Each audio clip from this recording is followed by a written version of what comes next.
morning and welcome to Rising. Thank you so much for tuning in on this Tuesday morning that feels like it's at least a Wednesday morning, but we have not. Moving weird. Time is moving weird, man. What is even going on? Well, we've got a great show to get to today. As world leaders gather in New York City to attend the UN General Assembly, President Joe Biden is taking center stage and addressing the global community. In many ways, this is his swan song, as foreign policy and international affairs were always his passion and, according to him, his forte. When he took office in 2021, he spoke at the State Department and said, "America is back." Since taking office, one could say the world is in far worse shape. Gaza and Israel, Ukraine and Russia, the Sudan, these are among the top crises all around the globe. Biden has acknowledged that there are a lot of challenges and said things can get better. Let's watch. I recognize the challenges from Ukraine to Gaza to Sudan and beyond.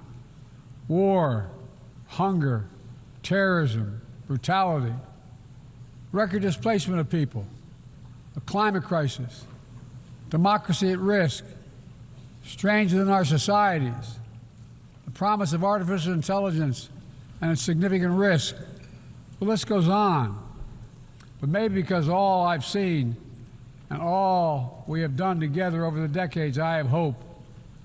I know there is a way forward.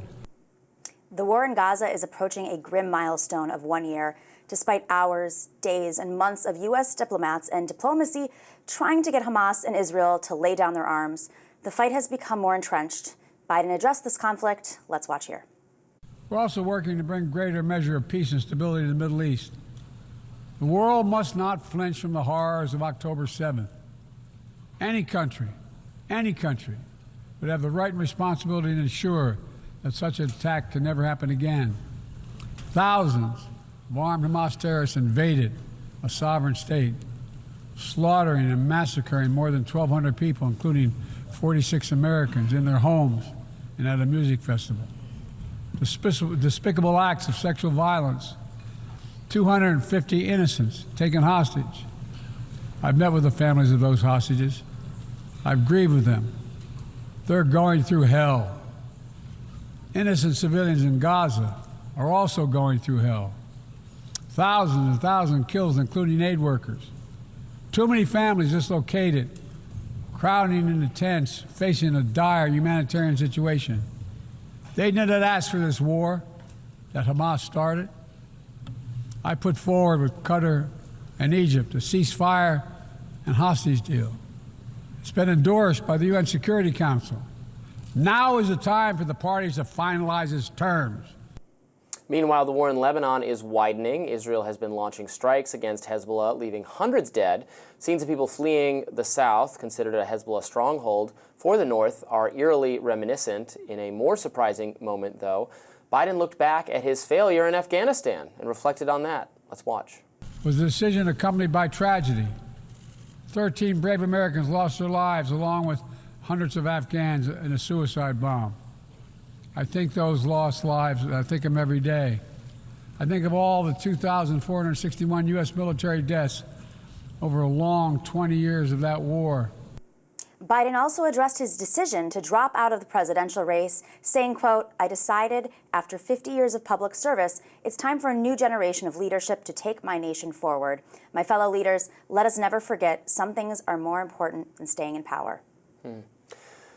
So Biden going over kind of the state of the world and how he feels about things. Let's talk specifically about the Israel part there. He, talked about the horror of what happened, which I think it's appropriate to do.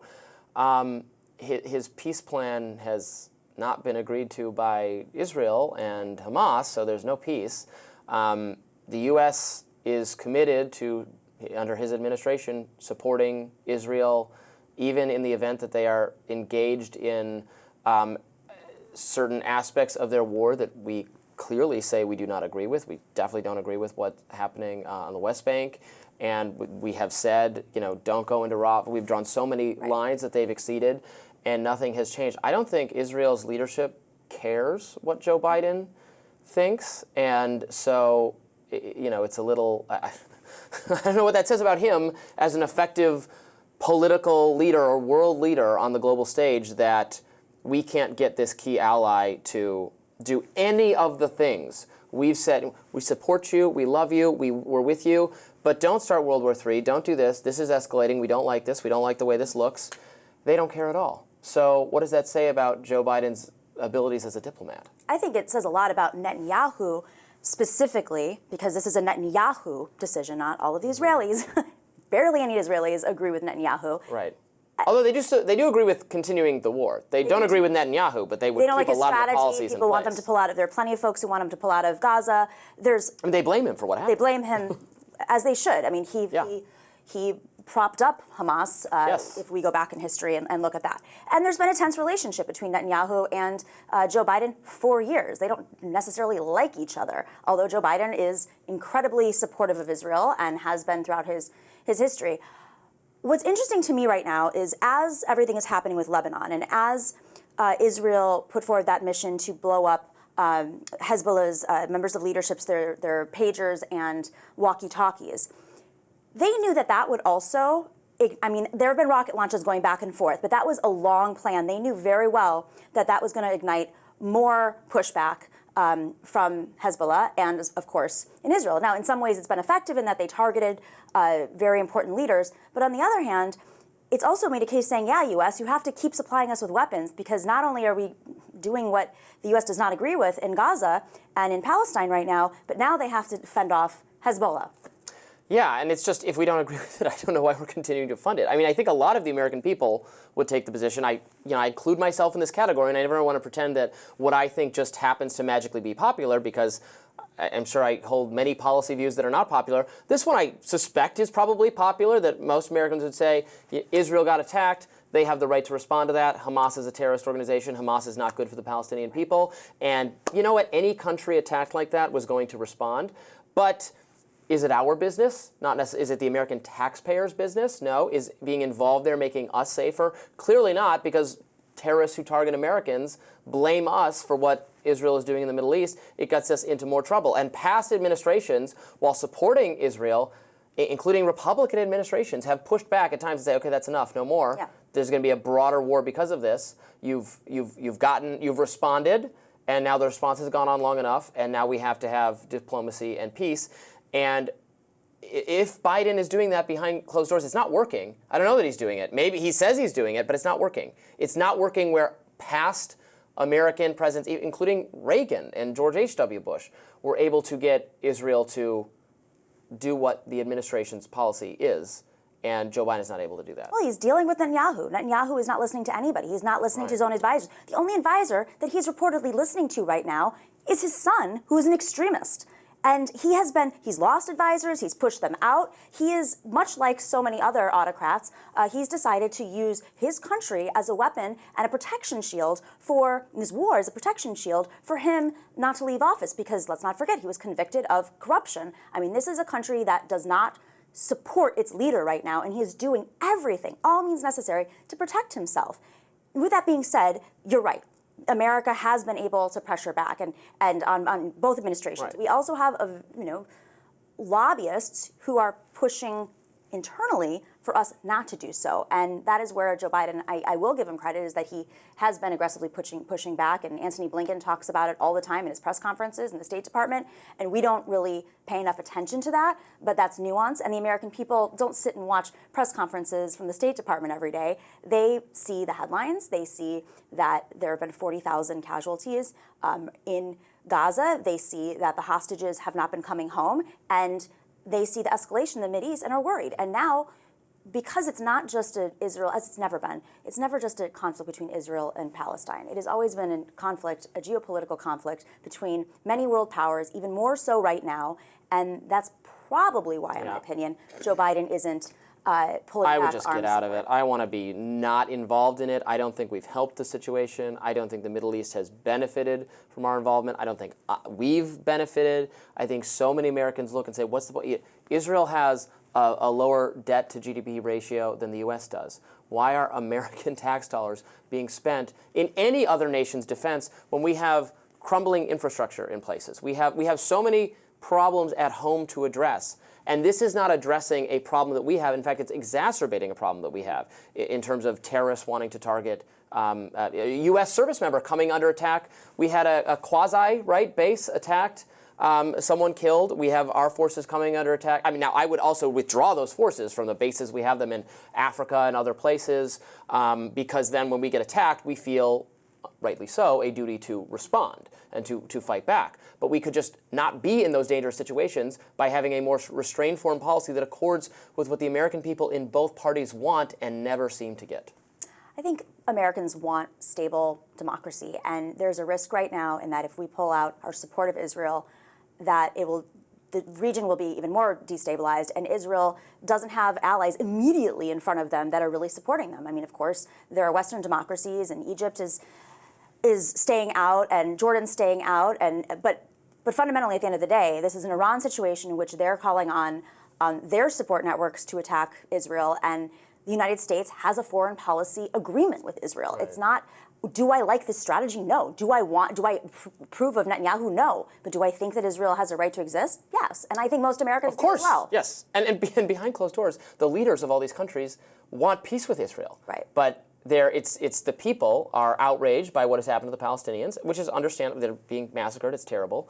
The Palestinian question is a difficult one to solve, and no one is happy about what's going on. But behind closed doors, the leaders all want peace with Israel. They don't want war. And it would be nice if cooler heads can prevail. And Netanyahu, I agree with you, has all the wrong incentives and should just resign he presided over this massive security failure. We should toss out all of our leaders more routinely when they screw up things this badly. And I don't think there's going to be a ceasefire in the near future because of this escalation with Lebanon now and Hezbollah. Yeah, I mean, Israel takes the position there can't be a ceasefire until Hamas is defeated or its leadership resigns, and they're not going to resign, so the war will continue. But more Rising right after this. Republicans' last-ditch effort to change Nebraska's electoral college system has failed. If successful, the switch would have made Vice President Kamala Harris's path to victory harder. For context, Nebraska and Maine are the only two states that do not award all their electoral votes to the presidential candidate who wins the state's popular vote. Instead, in Nebraska, 3 of the state's 5 electors vote according to the result of their congressional districts. Back in 2020, Biden won 1 of Nebraska's electoral votes, while Trump won the other 4. Nebraska is traditionally a red state. Now polls currently predict a repeat of that 2020 scenario. And Republicans had taken some efforts to perhaps avoid it, which is why Senator Lindsey Graham skipped Senate votes to travel to Nebraska's capital, where he lobbied lawmakers to switch to a winner-take-all system. Lindsey Graham also talked about this effort on NBC. Let's watch. It is a very close election. 63 days ago, Chuck Schumer led a coup to overthrow Joe Biden, and he's telling me or any other Republican what we should be doing. If they change the law in Nebraska, it won't be on the phone in the middle of the night. It will be through a democratic process. The entire federal delegation of Nebraska, House members and 2 senators, want this change. To my friends in Nebraska, that one electoral vote could be the difference between Harris being president or not, and she's a disaster for Nebraska and the world. I hear you're calling it a coup. Of course, Democrats have the right to change who's at the top of their ticket. So does Nebraska. Very quickly, before we get to the Middle East, what do you think the chances are? What's the over-under that this change actually happens in Nebraska? 50-50, down to 2 people. Okay. But one Nebraska Republican state lawmaker, Senator Mike McDonnell, is pushing back against Trump and effectively blocked the bid for a special legislative session to change the system. In a letter, McDonnell wrote, quote, "After deep consideration, it is clear to me that right now, 43 days before the election day, is not the moment to make this change." To which Trump responded on Truth Social, writing, quote, "I would like to thank Governor Jim Hillen of Nebraska for trying to help the Republican Party simplify the complexity of the state's electoral map. It would have been better and far less expensive for everyone. Unfortunately, a Democrat-turned-Republican state senator named Mike McDonnell decided for no reason whatsoever to get in the way of a great Republican common-sense victory." Trump added, quote, "I love Omaha and won it in 2016. Looks like I'll have to do it again." 43 days before the election. Come on. Well, I mean, there's nothing in the law that says you can't change it 43 days before the election. They were trying to make it the way every single other state except Maine is, which is all of the electoral votes go to the winner of the state. You want to start tweaking that and start apportioning it more in a more representative way. I'm all fine with that. Let's do that in California. Let's have, some of that electoral vote gets get shared by the Republican candidate. Millions of people vote for Donald Trump or Republican candidates in California. They get no representation in the presidential selection process because they happen to be outnumbered by Democrats in that state. Look, I think complaints about changing the process, whatever. It's perfectly within their purview to change this if they want. They're not going to do it. It's fine. If Democrats could do this too in Maine, it's who cares? It's too smart by half. They are seeing how close everything is right now, and they're looking for every opportunity, because they're not able to turn electors like they did last time, to do it through legal paths, through loopholes. I'm not saying that law shouldn't be changed or not, or that it is legal or not. I'm just saying 43 days before the election, it's too smart by half. It's not a dirty trick. It's a trick. Right, because the state legislature in the various states, right, under our Constitution, they get to decide how their electoral votes are awarded, and 48 states do it one way, and 2 states do it a slightly different way, 2 small states, and they kind of cancel each other out, and that's fine, and it doesn't matter. True. With that being said, I don't think it's a good look for Trump. I worry about the senator now, because anytime Trump goes after anyone, it puts a target on their back, and this senator is doing his work. He stood up. He went against the Republican Party, even though he is a Republican. He put his career at risk, because when you're in a Republican legislature, you know that rankings, committees, all that stuff matters. And now he put his career at risk for taking a stand for this. And honestly, 43 days before election doesn't look good to voters anyway. Well, the Democratic Party changed its candidate how many days before the election? She was on the same ticket. Oh, come on, how many times do we have to argue this? Well, she's on the same ticket. We voted for her. No, I don't begrudge. And that's, by the way, how conventions have worked pretty much up until the late 70s. Okay, I don't begrudge Democrats. It was legally done. Changing their candidate to maximize their chances of winning. That's something that gets a big thumbs up from the mainstream media when Democrats do it. Republicans try to maximize their chances of winning by suggesting changing this aspect of the law in Nebraska. Fully legal, nothing suspect about it, and that's, it's a bad look, it's too close to the election. We had no debates for Kamala Harris. We had to pick her as the candidate. Someone could have run against her. No one signed off on her. No, that's not true. The process was total. She was selected by Democratic elites. That's not how it works. And the mainstream media and her top donors. I know that's what you guys want to say works. That's what happened. What she did was she picked up the phone and she made phone calls to lawmakers and to DNC members. I know firsthand many people that have gotten phone calls from her, because she wanted to make sure she was the first choice. And then there's something that happens. All these other people that were in consideration for running or thinking about running, they realize that the tide is going in one direction and it's too much of a political risk. The only person who stayed around was Marianne Williamson, but she couldn't figure out the pathway or how the process worked. Process is important. Sometimes it's overwhelming. Sometimes you clear the field, because she's the sitting vice president. If Democrats had a real process to begin with, they wouldn't have gotten in. When does that happen with a sitting president? I'm just saying. I'm not saying it was right or wrong. It was an unusual situation to have a sitting president, the oldest sitting president in history. Of course. So that is already a extraordinarily unusual situation. Right. So they would have benefited. Look, I'm not saying they had to do it. They didn't, and here we are. But the Republicans tried to hold a competitive primary process. They had actual debates. People went for it. They had actual elections in the primary and caucus states. Trump just won it. Because a lot of Republicans Democrats don't didn't want do that. Trump. And Trump was not the sitting Democratic president. A lot of Democrats didn't want Joe Biden, and they had no way to express that. Okay, so the last time we had a primary with a sitting president was under Jimmy Carter, and he lost, okay? It was when Ted Kennedy challenged Jimmy Carter. Again, I'm not saying it's right or wrong. I want to have a process. Republicans wanted Trump in a way Democrats didn't want Joe Biden. You know what is unprecedented, though? Storming the Capitol and denying the election's outcome. And this is in conjunction with January 6th, right? In conjunction with storming the Capitol and a coup and denying the election and pressuring people to change the results.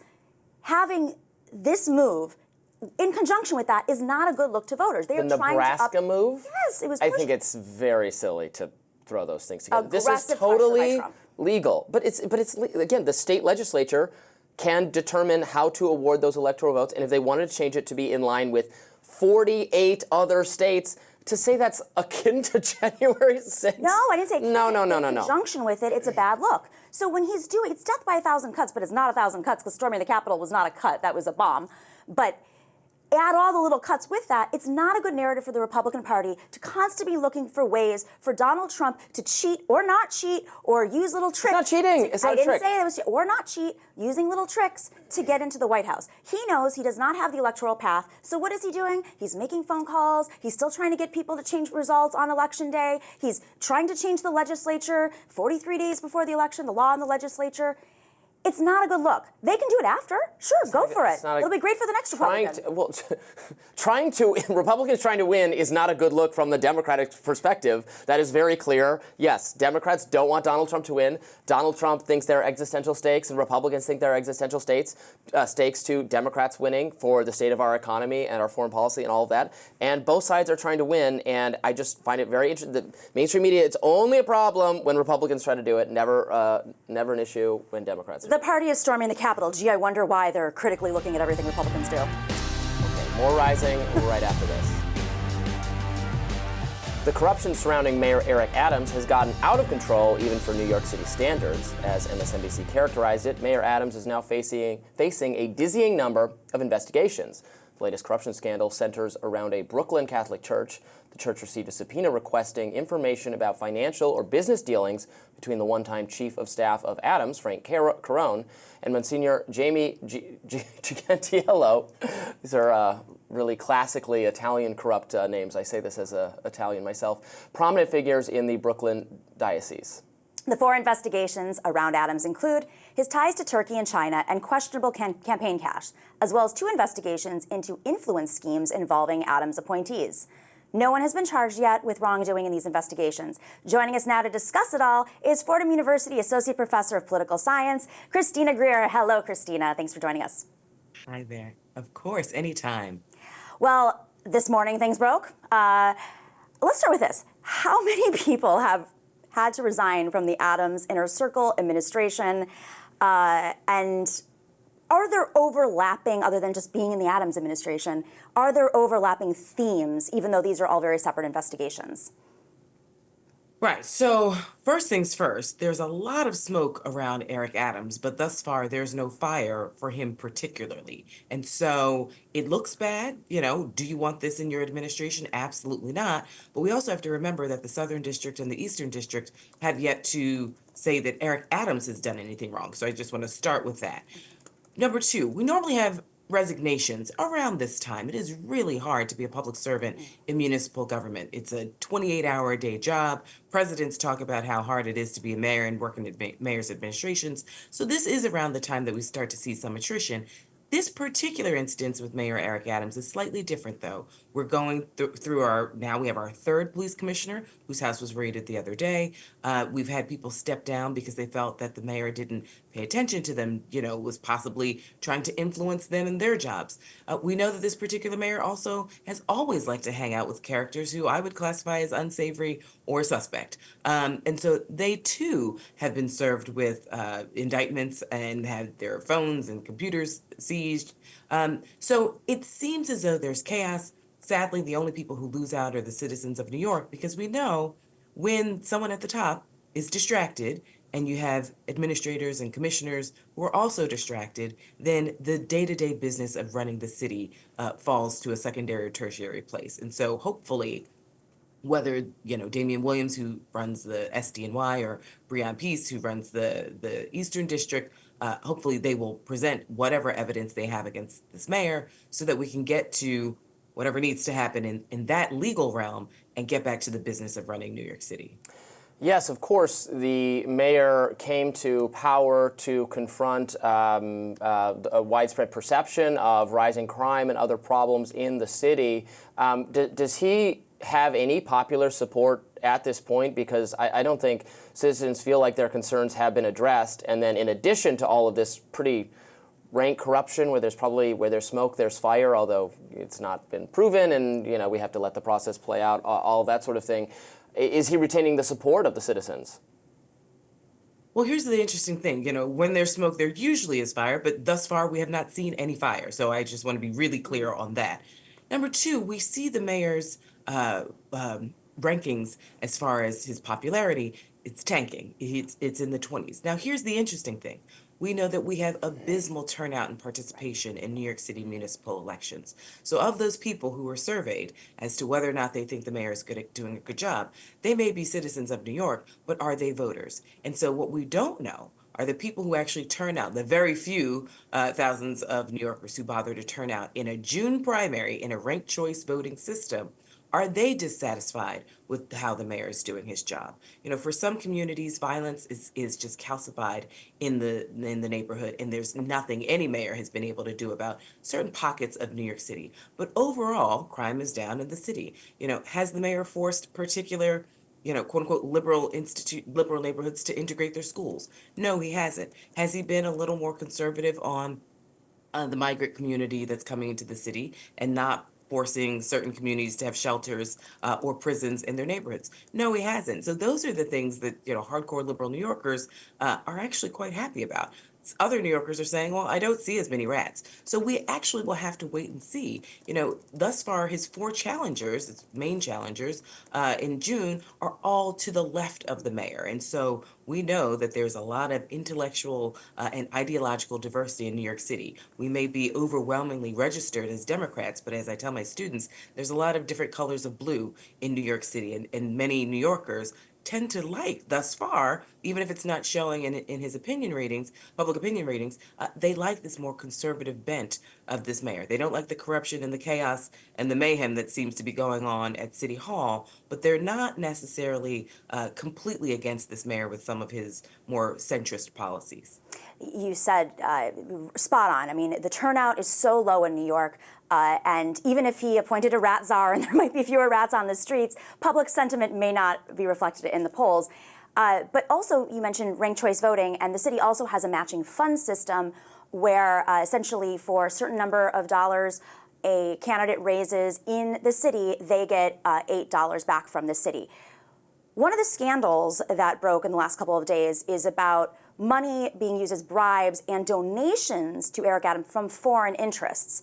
That to me is so bizarre and almost unneeded, because we do have this profound system in New York City in which candidates of all backgrounds can have access to funds to run for office, citywide office. Why would you do that? What is behind? Is there any sense of what's behind this bribery scheme, electoral scheme, when he doesn't really need to take the large donations? Right. I mean, well, this is, you know, the campaign matching funds, which, you know, not every city has. And so for some of your viewers, it's, you know, for every dollar you raise, the city will match it for $8. And the goal of that is to level the playing field. Now, here's the interesting thing, though, Namiki. You know, the mayor himself isn't collecting the checks in his wallet. So, you know, as we've said before, with this smoke surrounding the mayor, can the mayor say, if there is something that has happened that is improper, can he say, well, I had no idea. You know, I'm not my finance chair. I actually, you know, don't deal with it. I'm too busy out there making speeches and trying to figure out, you know, what my cabinet could look like. And So Christina, there are all these layers of just to make a protection note, that the mayor may have. I'm the sorry? finance chair is somebody who they seized her files, went to her house, and Absolutely. she's still on the payroll. She's still working for the mayor.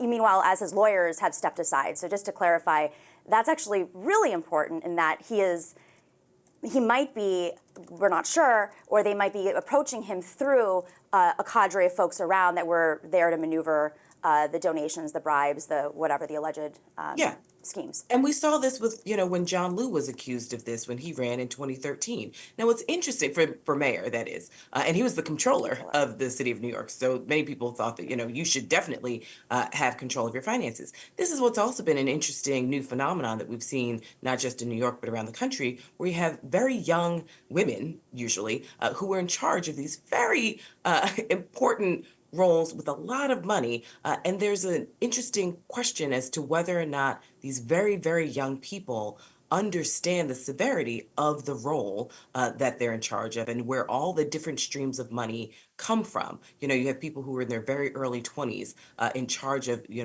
know, millions of dollars, that is. And so have they been mentored to understand that, you know, if you handle this poorly, you could go to prison. So that happened, you know, the finance chair her phones were seized about a year ago. But then again, yet and still, there's a lot that's surrounding Eric Adams. But thus far, the Southern District and the Eastern District have not shown New Yorkers any information about what exactly they have on Eric Adams in particular. They have lots of information on they're giving us lots of information or leaks about the people surrounding him, but nothing thus far specifically on the mayor. Thank you so much for joining us. That was very informative. We really appreciate it. Pennsylvania Governor Josh Shapiro is getting slammed for recently visiting a military facility in Scranton with Ukrainian President Volodymyr Zelensky. Shapiro caught a lot of flack for signing an artillery shell after the visit. He posted this moment on X, captioning, quote, "We must all do our part in the fight for freedom, from the workers in Scranton who make Pennsylvania the arsenal of democracy to the brave Ukrainian soldiers protecting their country. We stand with Ukraine in their just defense of their homeland in the face of Russian aggression." GOP Congresswoman Marjorie Taylor Greene blasted Shapiro, posting on X, quote, "I am 100% against this, and so are most Americans. The U.S. is funding the Ukraine government at $1 billion per month to keep it running and funding most of the war by providing weapons, ammo, and equipment. The U.S. should be negotiating peace, not fueling war." Managing editor of the left-leaning outlet The Gray Zone posted, quote, "When did all our politicians start treating weapons of war like sports memorabilia? Why do they find killing people so amusing?" Greg Price, a frequent critic of the administration, took aim at Zelensky, posting, quote, "Zelensky is now touring ammunition factories in Pennsylvania and attacking President Trump and J.D. Vance in American media outlets. A foreign leader is essentially campaigning for Harris on American soil." And that was what conservatives were most upset about yesterday. I saw some people point out, wasn't Donald Trump impeached the first time for having some kind of improper campaign advantage he was trying to wrest out of Zelensky's grasp? Here we have the president of a foreign country basically actively campaigning for Kamala Harris in a pivotal swing state. I don't know, that seems a little, for all this, again, usually it's progressives and mainstream media freaking out about foreign influence in our elections and Russian influence and all that. Well, this doesn't count for some reason? Yeah, it doesn't count. Donald Trump actually tried to pressure him, strong-arm him to make a decision, whereas he's touring... Pressure, ask for something. So for folks who don't know... Engage in diplomacy. Donald Trump engaged in diplomacy. He did not. For He a actually personal, pressured... for a political advantage. That's exactly what's going on here. Play back the tape. We all heard the recordings. We can't rewrite history. Right now, for those of you guys who don't know, in New York, it is UN General Assembly Week. So there are world leaders coming from all over the world, coming to New York, and Volodymyr Zelensky is one of those leaders. So did he stop by? He went with President Biden, who's a sitting president, to talk about a U.S. policy, something that we have been doing. We are not influencing. In fact, he is just going to the facility, saying thank you, and it's, I think, a better press move for Zelensky than it is for us, but I have my own opinions for different reasons. I find it comical that Republicans like Marjorie Taylor Greene, who have no problem sending unlimited ammo to Israel to bomb Gaza nonstop, she is bringing this up like she cares about humans, like she doesn't want to spend money on foreign wars. Are you kidding me? Well, I don't want to spend money on foreign wars. I would cut off Israel, Ukraine, every foreign government. I would spend American taxpayer dollars here in America, or I would not spend them at all. I would just lower taxes. But I certainly would not ship foreign bombs all over the place. I would not pay for the wars of Israel, Ukraine, and anyone else. I think that comports with what the American people want. And you're right. I agree with you that I hope conservatives who are of a non-interventionist bent are able to exert more pressure on leaders like Marjorie Taylor Greene, who on some foreign policy-related issues has been a voice for restraint, but has not been as consistent as, for instance, Thomas Massie, who very closely aligns with my foreign policy and has been very much outspoken on not just the perpetual funding for what's going on in Europe, but also the Middle East. So I agree with you on, solving that hypocrisy, absolutely. But that doesn't detract from this actual moment, which here you have an example. And I don't blame Zelensky for this. He's coming here, he's defending his country. Yeah, it's his right to ask for more and more and more money. And it's our right to show restraint and say, no, we cannot fund this conflict until it starts World War III or until the last man in Ukraine. We need to bring this to a close. I think signing the implement of death and really destruction makes it seem like war is a profitable business for the people making. And I'm all about growing the economy in constructive ways and being about small business and manufacturing and all of that, but not manufacturing destruction of other people that we're paying for. That's not blowing stuff up does not help your economy or their economy. So making it out to be that it's some economic gain to participate in this ruinous foreign policy is, I think, rather disgusting and disappointing for Josh Shapiro. I thought it was a gross look. Maybe it appeals to some people that they're trying to appeal to, not electorally, just public image, like reminding folks that there is this crisis in Ukraine. And you know what? It was a photo op and it worked. People are paying attention. Yeah. On the other side of this, if we don't defend Ukraine, what are the alternatives? Poland is already worried that Russia is going to come in. You have the rest of the Caucasus countries in fear. Georgia is already partly occupied by Russia. No one seemed to pay attention. So Georgia, Ukraine, Poland, that whole region is fearful. And that's going to be discussed this week during UN week over and over, is that Europe is in particular fear right now because Russia is just not, they're not negotiating. They're not bringing any sort of solutions well, neither to the are we, table. though. Well, we attempted to at one point, but what are you supposed to do when you're dealing with a man who's a strongman? He's violating international law. He's wanted, as a war criminal, as is Netanyahu, by the way. That doesn't mean that you just stand down. What do you do when you're under the face of attack? You support your allies. We have an agreement to do so. You don't. We're required to defend the NATO countries. We're not required to defend Ukraine because it's not part of NATO. It is an ally we of left ours. it in an ambiguous status for years and years and years, which was we should either. We failed in both directions. We should have either committed to defending Ukraine so this never would have happened, right, or been clearer that we're not, and NATO's borders are not expanding, and Russia might have felt less boxed in. I mean, Vladimir Putin said that for years and years and years. This is what's motivating the aggressiveness. That's not to make excuses for what was an unjust invasion of another country. But look, it is the case that it's a little bit more complicated given that many of the people in the easternmost regions of Ukraine are Russian-speaking and culturally Russian-identifying. Talk to Ukrainians about that. That is not true at all. You can go to Ukrainian society in New York City and ask any Ukrainian there, and they all say yes. They might also speak Ukrainians Russian. in New York City might not English. want to be part of Russia. I'm talking about the Ukrainians on the borders of Russia. I mean, what would take the I've been to the region. That is such a miss. Well, then you probably know that the borders of European countries have changed 1,000 times in as many years. Ukraine has their own culture, their own language, just as Georgia has its own culture, its own language, and it is very different from Russia. And to minimize it that way from an American perspective is insulting to the Ukrainian people. I think you're minimizing it by saying it's one entire perspective. Yes, of course, there are lots of people in Ukraine who are pro-Ukraine, support resistance, want to be their own country, don't want to be under the thumb of Russia. I don't blame them. I wouldn't want to be under the thumb of Russia either. And they should remain absolutely independent and their own country. But there are some people in the easternmost borders, provinces of the country who don't feel that way. And I don't think I'm someone to say that right now. I'm pretty sure forcing everyone to be part of Russia. the same country if they don't want to be. I favor peaceful splitting of peoples and not being forced into the same country if they don't want to be part of the same country. I agree with you on that, but when you have an aggressor, a world power, aggressively attacking that eastern region, and those people they have the right to defend themselves. But Exactly. we have to, I'm not saying that they don't. Of course they do.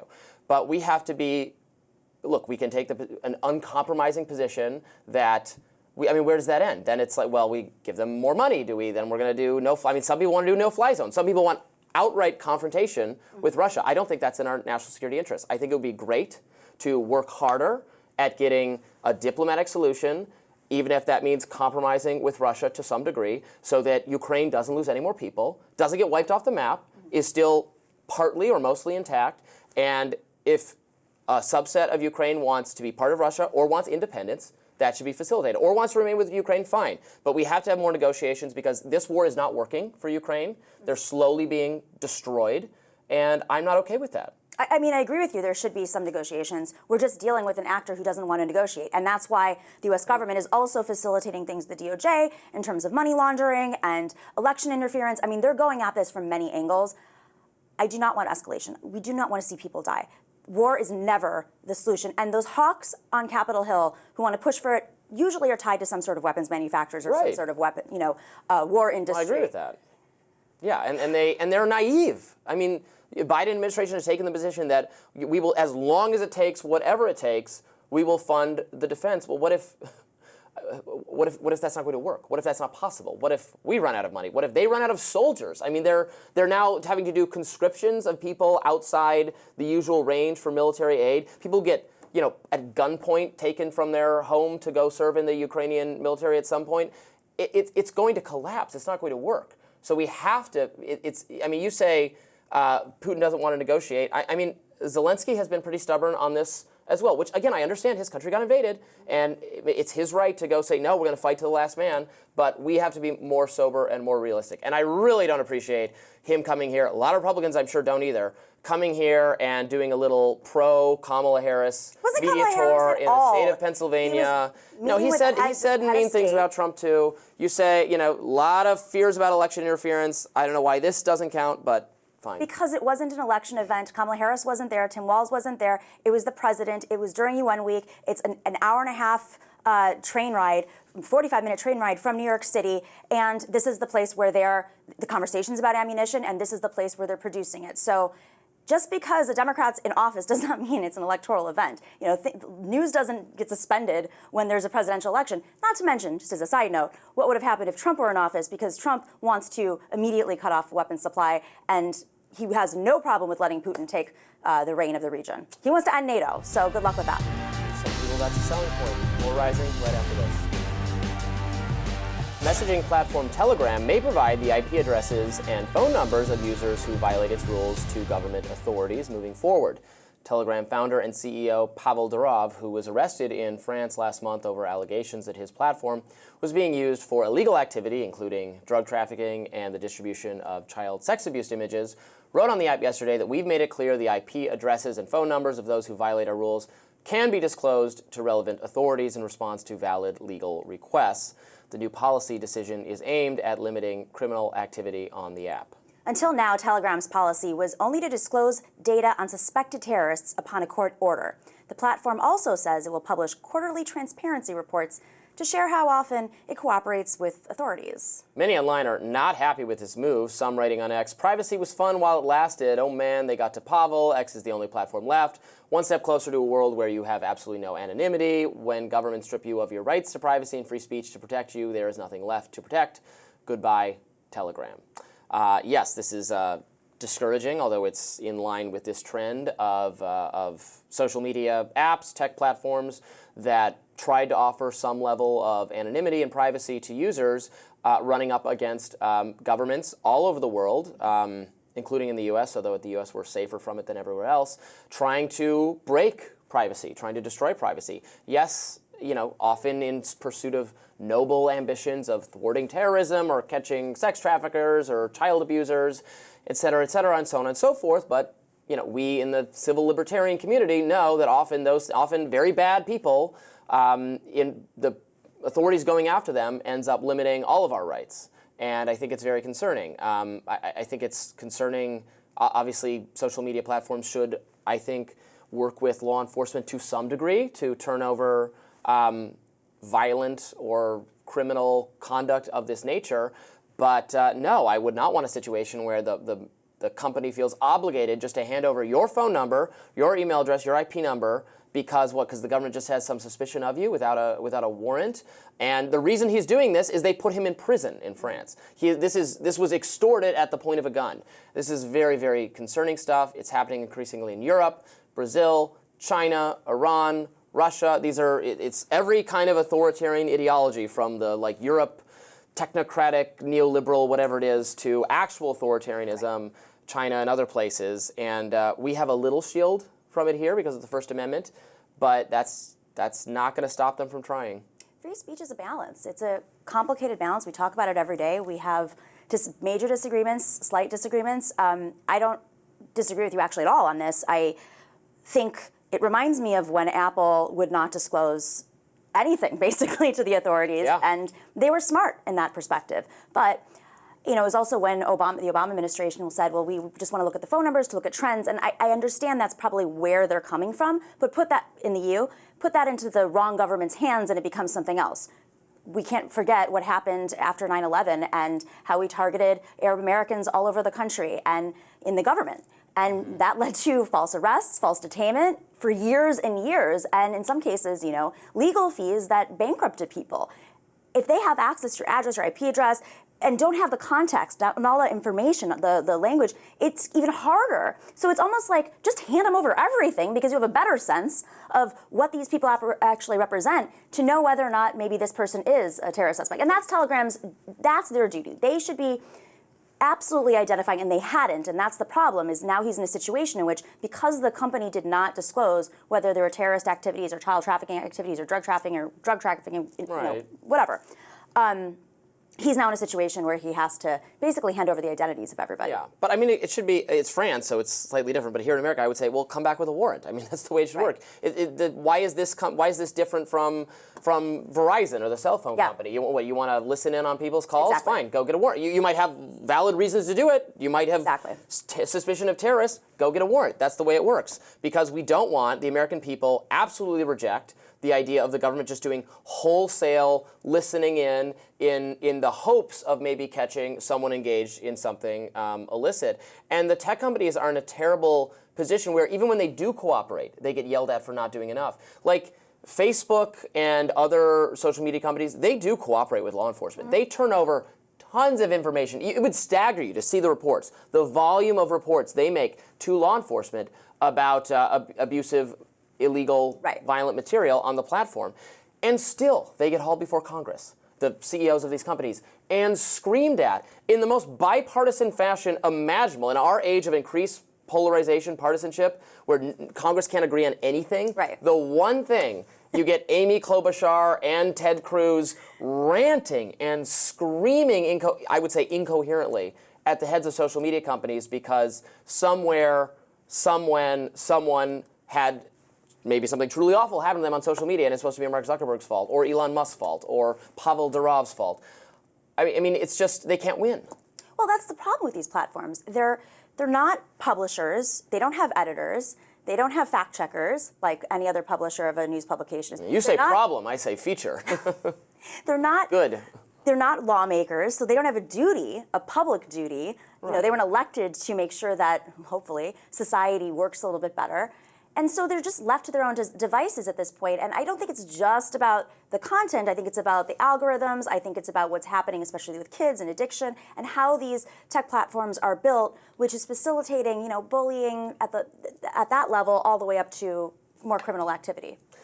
Yeah, I certainly don't think it's Congress's job to police bullying on social media. I mean, they can push the tech companies to take a little bit more responsibility in how they design their products so that we're not creating a dysfunctional society that's, you know, facilitating more hate crimes.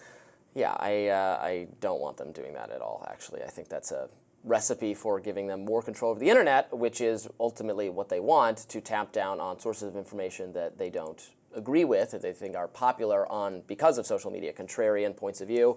I would say specifically conservative points of view, which is why I'm so disappointed at all times to see Republicans largely going along with the effort to give Congress more power over social media. But here, you know, we're getting a little afield of the topic. This has to do with just privacy, because Telegram is not there's mostly conversations between people, trying to facilitate that. And it's not, people have been mistaken about that. It's not like by de facto encrypted. You have to do special options to make it encrypted, which I recommend everyone move to end-to-end encryption. That's what all social media messaging platforms want to do. Facebook has moved in that direction with Facebook Messenger. Snapchat is, I think, mostly encrypted, although I have some questions about whether it's all the way encrypted. And then that will get in the way, but the government hates this. The government wants a backdoor to all end-to-end encryption, because when it's like that, then the company will say, well, we don't actually have the information. We can't. There's nothing to turn over to you. And I think that will be better if you care about privacy. But I know the U.S. government, I'm sure European Union wants it the same way. They want a backdoor into these companies. Well, we know that the people who are going to want to utilize that the most are the people who are trying to hide in the shadows. And it's why they use things like cryptocurrency to launder money and exchange dollars, whether it's foreign governments doing so or drug traffickers. It's definitely a tool for bad actors, and maybe there are good people like you and me who want to use it because we just don't want people reading all of our conversations.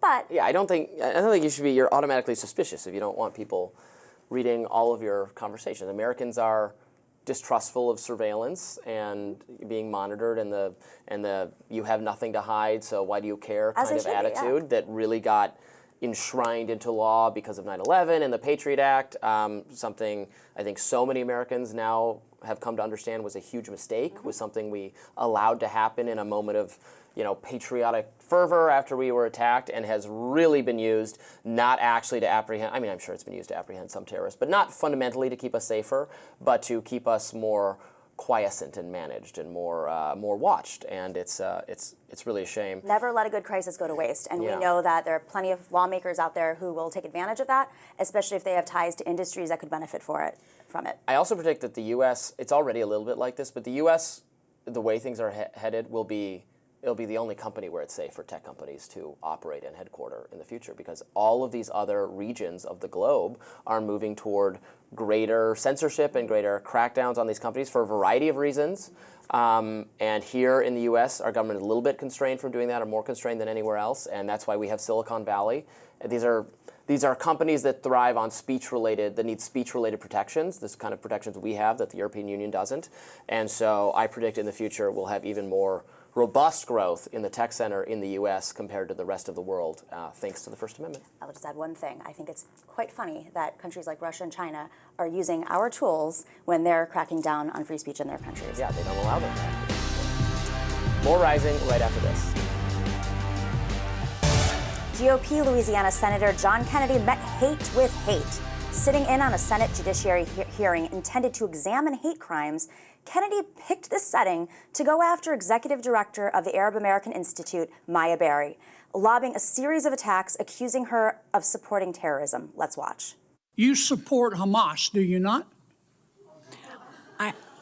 Senator, oddly enough, I'm going to say thank you for that question, because it demonstrates the purpose of our hearing today in a very effective way. Let's start first with a yes or no. Hamas is a foreign terrorist organization that I do not support, but you asking the executive director of the Arab American Institute that question very much puts the focus on the issue of hate in our country. Well, I got your answer, and I appreciate it. Let me ask you one more time. You support Hamas, don't you? You support UNRWA and Hamas, don't you? Sir, Please.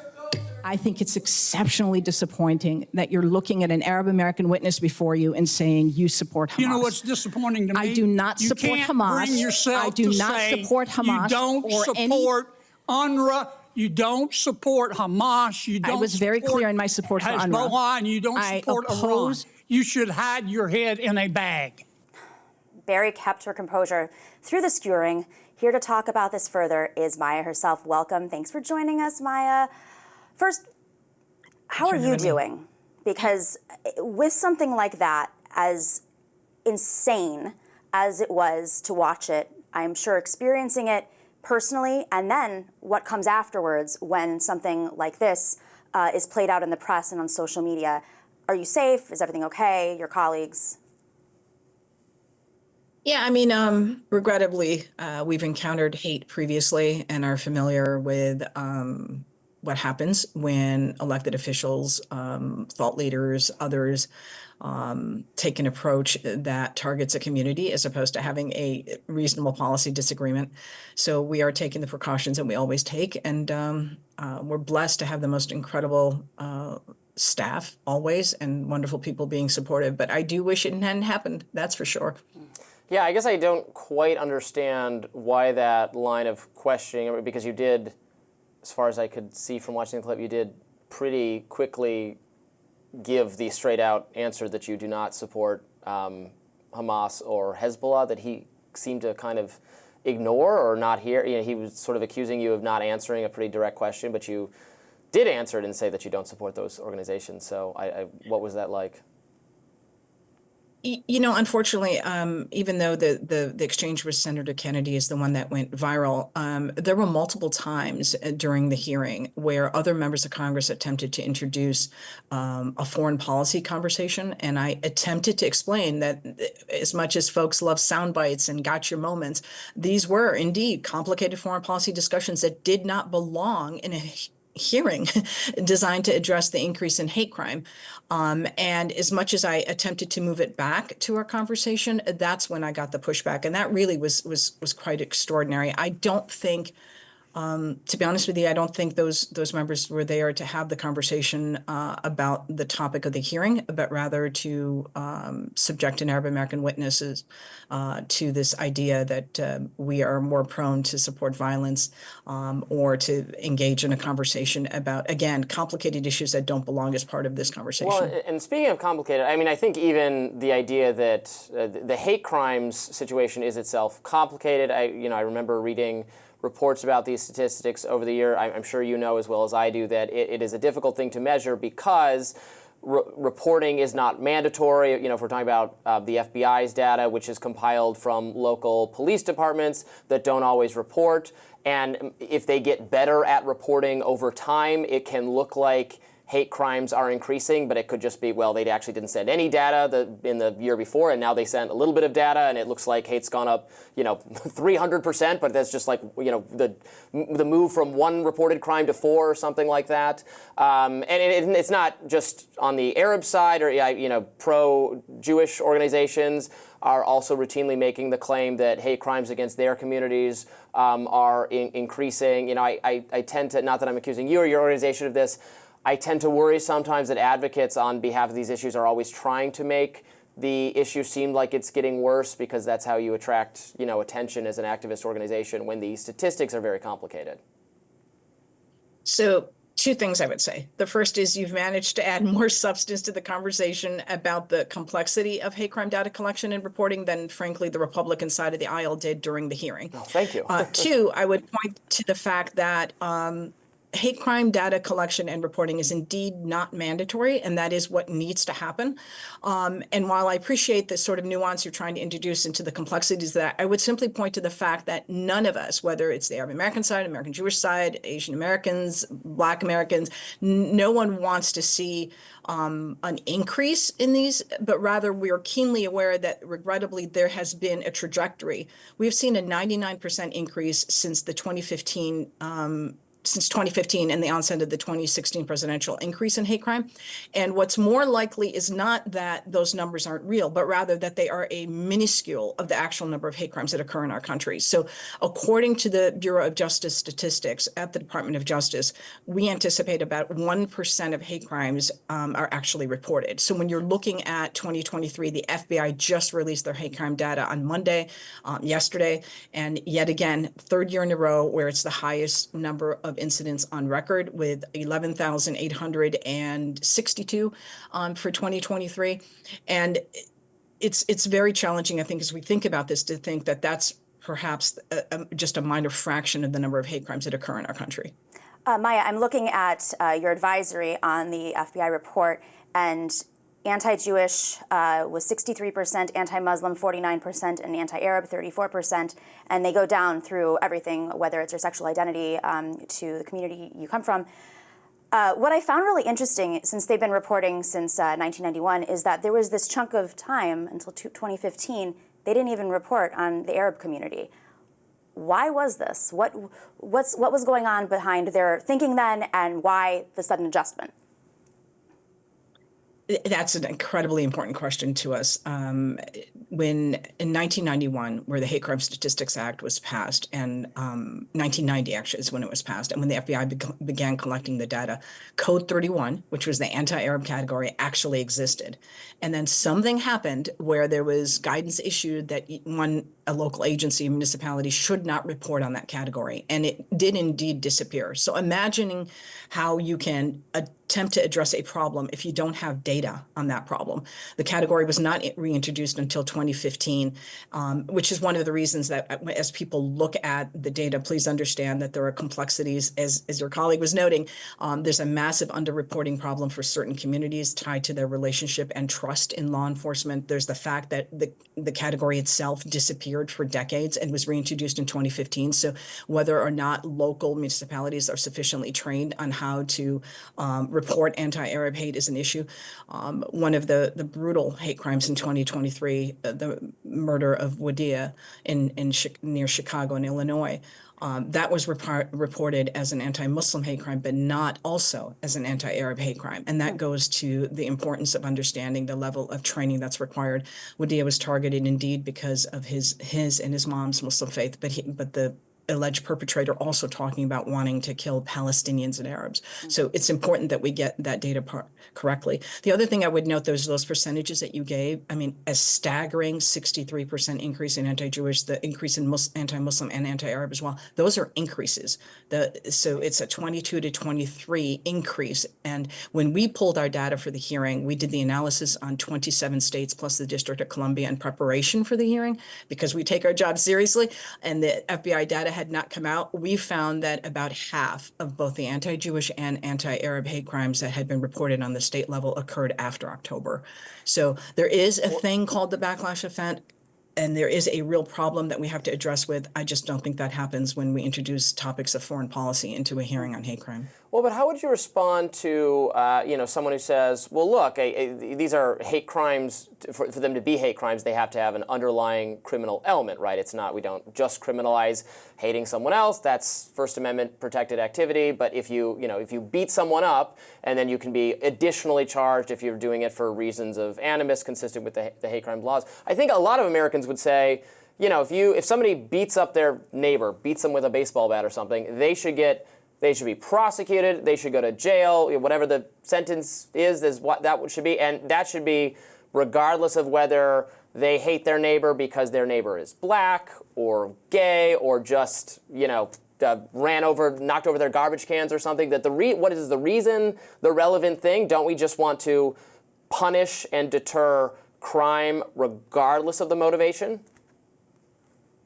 So, I mean, that's the underlying conversation with regards to hate crime laws from the beginning, which is that, and it's important, I really appreciate the way you framed it, right? A criminal offense has to take place first.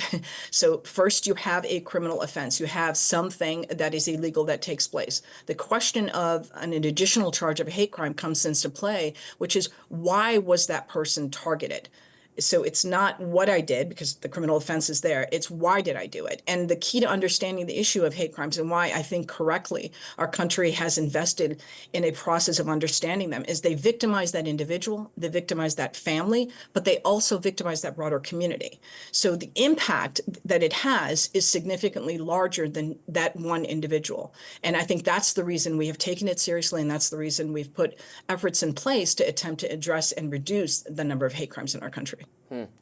Maya Berry, really appreciate you joining us. I've also testified on hate crimes and the trade-offs between that and free speech before Congress before, so I appreciate it can be difficult to have a very informed conversation with our elected representatives. But thank you for having one here. We appreciate it. Thank you, Maya. President Biden welcomed the girls of the National Women's Soccer League at the White House on Monday. He turned heads with this awkwardly delivered line. Let's listen. I thought when I got to be president, I'd get to do things that I wanted to do, but my staff tells me what I can't do. But I'm going to do it anyway. All the young women, young kids out there that are out there, come on up and do this when we stand behind me when we do this. Come on. Biden did not elaborate why his staff objects to such interactions, but Republicans have dubbed him Creepy Joe for appearing to get too close with women and younger girls at public events, something that the media once called a lot of attention to when there were alternatives to Joe Biden in the Democratic primaries, and then just shut up about when that was no longer the case. Look, I think that was just a bad turn of phrase, that his staff doesn't like just lots of people being on stage or something like that, but it certainly came out wrong and called to attention, all those photos and videos in the past of him, doing the kind of shoulder touch and the just not great old man stuff that he was doing. Not great old man stuff. And again, the Democrats used to care a lot about, and then we don't hear about it so much. Care about it. I mean, we're in the middle of an election with Kamala Harris now, and if he was still running, I'm sure this would be coming up in the press, as it always does. The reality is he's a little on background. No one's really paying attention to what Joe Biden's doing right now, except for the UN, perhaps, and some foreign policy. No, no one is paying attention. We've just totally moved on, including from the fact that, as we saw from that debate performance, as we've seen from so many of his public appearances, his fewer and fewer public appearances, I know he's not running for re-election anymore, and he's just running out the clock at this point. I have serious questions about whether he is capable of being the president even right now. Oh, come on. And so do many Americans. He has been doing gaffes since he was 29 years old, and he was running for U.S. Senate so different. in Delaware. It's so different. compare the gap. What he just did was something that he did 30 years ago. He did it 10 years ago. It doesn't mean I don't agree. He doesn't know how to run the country. He has an administration. He has, as he says, advisors. He has the best you can say is that he is not running the country, and it's the people. It doesn't really matter, and it's, yes, he has a team who's actually doing it.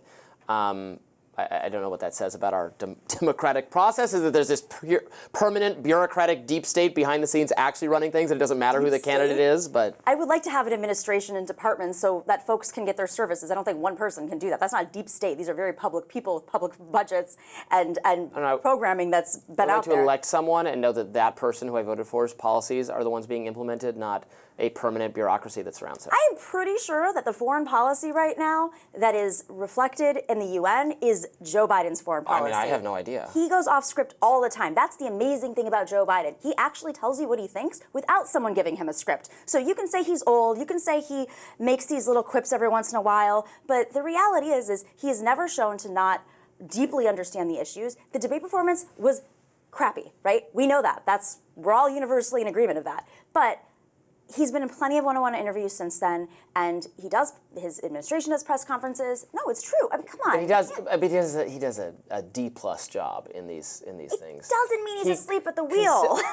Well, what else? What other conclusion am I supposed to draw? I don't think he's asleep at the wheel. I think he's too old to be in a position of public prominence. I think he's suffered a cognitive decline. I'm not saying I don't know that he's not all there, but he's not able to communicate it as if he's all there. He now routinely, I mean, it goes beyond the gaffe stuff. He mixes up world leaders' names. He tells stories about the wrong people. He gets lost in press conferences where the audience has to, the press actually has to supply him the words he's not getting.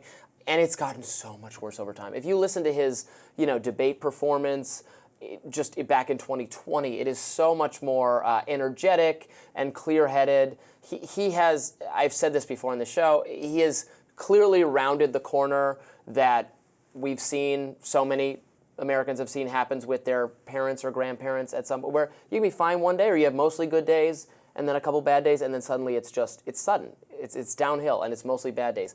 I think he has gone through that, and we can pretend like it doesn't matter because his presidency is almost done. But if this were a Republican mainstream media, because they did it under Trump for just kind of saying crazy things. Well, Trump's lost it too. Well, okay. Where are the conversations then about invoking the 25th Amendment? Right? We don't. The mainstream media would be doing those every day, constantly. They did do them when Trump was president. They would do them. They'll do them again if Trump is president in a few weeks. But Joe Biden just gets a pass. I don't think Joe Biden got a pass by any means. He has to step aside. Now he gets a pass because he's out of the way. I have a solution then. If you don't think he's fit to be president right now, then why doesn't he step down and then Kamala Harris will be our president? He should.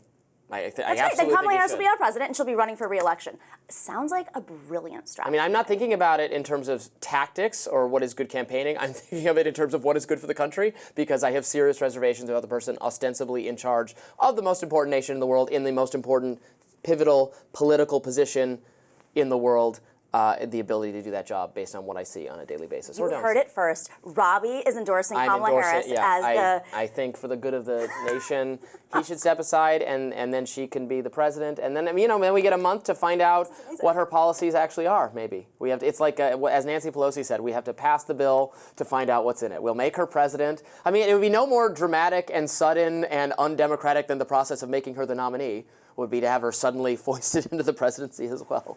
Also what the Constitution protects us. All right. Great idea. Love it. More Rising right after this.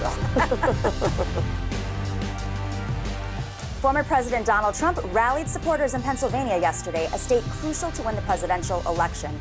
Both Trump and Vice President Kamala Harris have been working to win over the Keystone State. Trump spoke to his supporters last night. He told them it's now or never for him. Somebody I heard the other day, pretty smart person, and you think about it, and it could be true. They said, if we don't win this election, there may never be another election in this country. It could happen. Look at Venezuela. Venezuela was the most prosperous country, and now you take a look. And can you believe these stupid people are buying oil from Venezuela?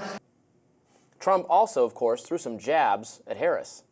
6 weeks away from the most important election in the history of our country, and here are the facts. Kamala Harris wants open borders. She will deliver rampant inflation, and she wants to pack the Supreme Court. You know that. Instead of 9 justices like we have now, Kamala wants to bring it up very substantially. Now, this is a number I heard 2 days ago, potentially to 25 justices, so she can rig the system, meaning not she, the whole party can rig the system, the party of communists. He also said the war between Russia and Ukraine is, quote, our fault. They keep bombing, cities pouring down, bombing. It's horrible, horrible. Actually, they're reduced now to using young boys and old men. Young boys and old men, because their people have been killed, so many of their people have been killed that they are using young boys to fight the war and old men. How about that? It's what a horrible thing has happened just because, and it's our fault because it's a war that should have never been allowed to happen, and we had the power that it would never have happened. We have an incompetent leader in Biden.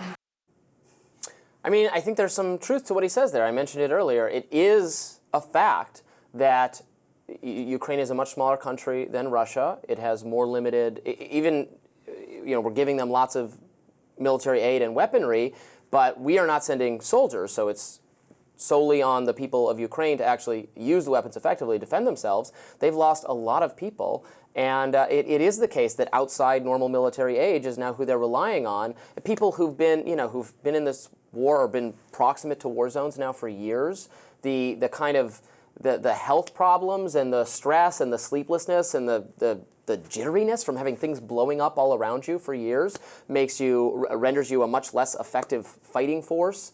I've spoken to, we've interviewed on the show, military experts who wonder how effectively they can put up a resistance at some point, even with all the weaponry support in the world, because it has to be them using it. And then I start to worry, based on the experience we've had in Afghanistan and other places, well, what if we're arming them and they're not using the arms effectively or efficiently because they're just beyond their capabilities and they're being overrun, then is weaponry falling into the hands of Russian soldiers? This has been our experience. ISIS ended up with a bunch of gear left over from previous conflicts, our gear.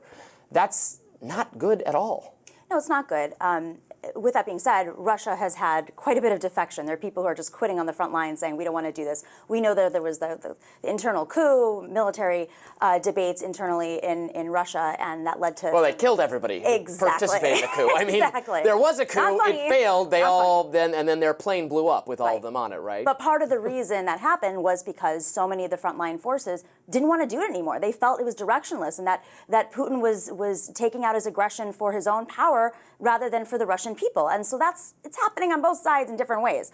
Yes, the war and the conflict need to end, but Donald Trump doesn't have solutions. He just wants to hand Ukraine over to Russia. He cannot explicitly say he is against Russia. That's alarming for somebody who wants to be the president of the United States, to not call out any of our foreign adversaries who are literally taking out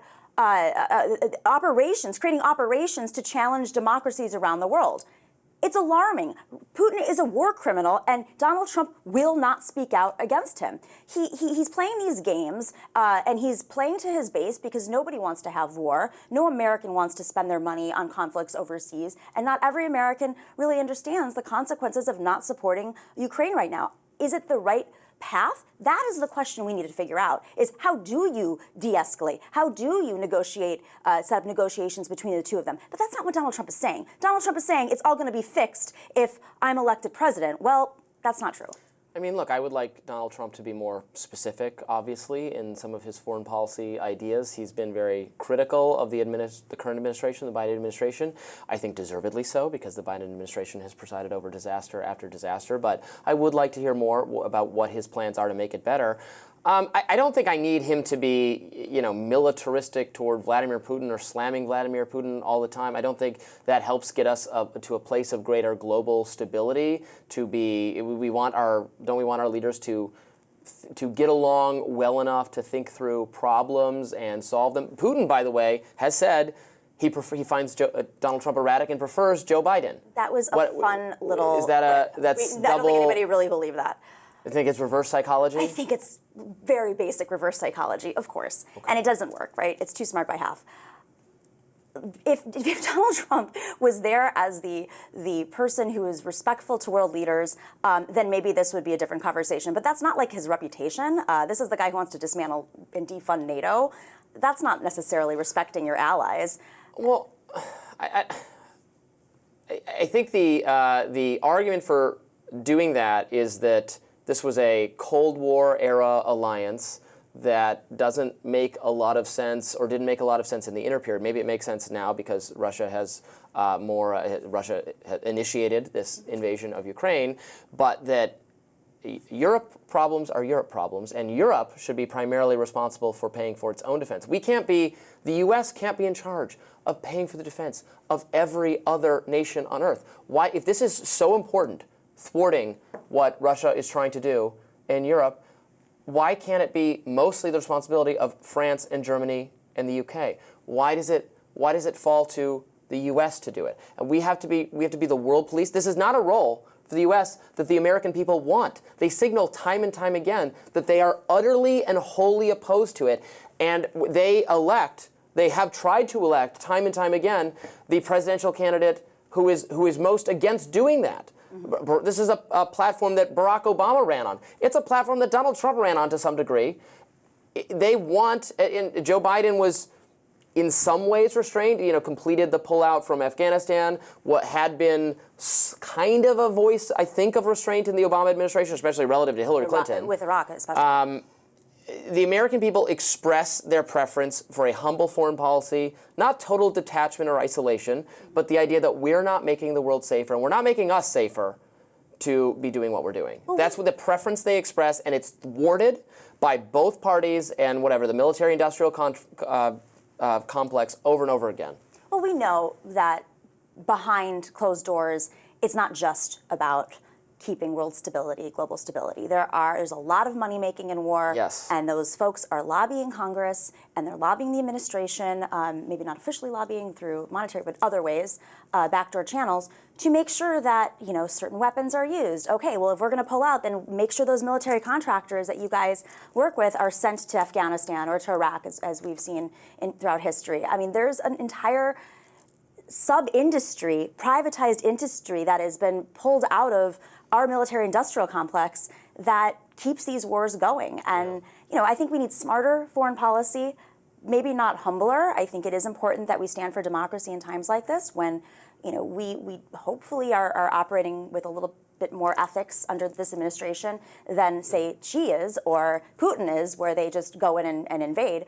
We are better than Vladimir Putin and Xi Jinping. We're better than George totally W. agree. Bush. You're not arguing with someone who. Bush. That's the reality. There is a difference in this any administration's foreign policy than previous administrations, Republican administrations. There's a clear difference. I can't think of three people I have less interest in defending than Xi Jinping, Vladimir Putin, and George W. Bush. None of these are figures that speak to but they're my the norm. set of ideals. That's the problem, is that American norm has been to invade the global South in exploitation of farm workers. And I mean, there's so many things that we've done over the last 100 years, 150 years in particular. Those things were bad. In terms of our foreign policy and using our military to exploit people for oil, for farmland, for crops, whatever. I mean, for mining, whether you're in Africa or Guatemala, or we're not going to go into Venezuela, I really hope not, but we don't have a great track record, but neither do they. That's why I'm saying this administration is not dealing on those terms, and neither did the Obama administration. Joe Biden has pulled out. Has he done it in the most strategic way? His strategy, he thinks it was the right strategy to pull out of Afghanistan. What would the alternative have been? I don't know.